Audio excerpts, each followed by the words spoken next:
ठुला में हथियारबंदनि हथां क़तल कयल सईद भट्टी जा कातिल पुलिस जी पकड़ में अञा ताईं नाहिनि अची सघिया, जॾहिं त फोती नीगर जे वारसनि सां सियासी समाजी अॻवाननि पारां ताज़ियत जो सिलसिलो जारी आहे। तहरीक इंसाफ़ जे अॻवानी खोसा कबीले जे सरदार ज़की अब्दुल रज़ाक खोसो पंहिंजे साथियुनि सां गॾु ठुल पहुची सईद भट्टी जे वारसनि सां ताज़ियत कई ऐं वारसनि खे आथत ॾिनी।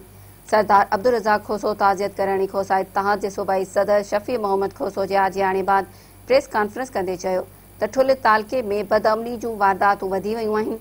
हुन चयो त सरेआम हिकु मासूम नीगर ते गोलियूं हलायूं वयूं, जंहिंमें मासूम नीगर सईद भट्टी क़तल थी वियो ऐं डॉक्टर अहमद अली नूनारी ऐं हिकु खोसो नौजवान ज़ख़्मी थी पिया। प्रेस कॉन्फ्रेंस दौरान अब्दुल रज़ाक खोसो ऐं शफ़ी मोहम्मद चयो त एमपीए जे ॻोठ गढ़ी हसन में हिकु ॼणे खे बेदर्दी सां क़तल कयो वियो, पर पुलिस कातिलनि ऐं जवाबदारनि खे गिरफ़्तार न करे सघी आहे।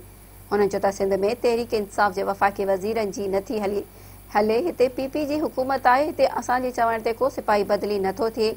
जेको एसएसपी अचे थो उहो कंहिंसां फोटो सेशन कढाए थो, सभिनी खे ख़बर आहे। प्रेस कॉन्फ्रेंस दौरान अॻवाननि सिंध हुकूमत ऐं आईजी सिंध खां तुर्त नीगर जा कातिल गिरफ़्तार करण जो पिणु मुतालबो कयो।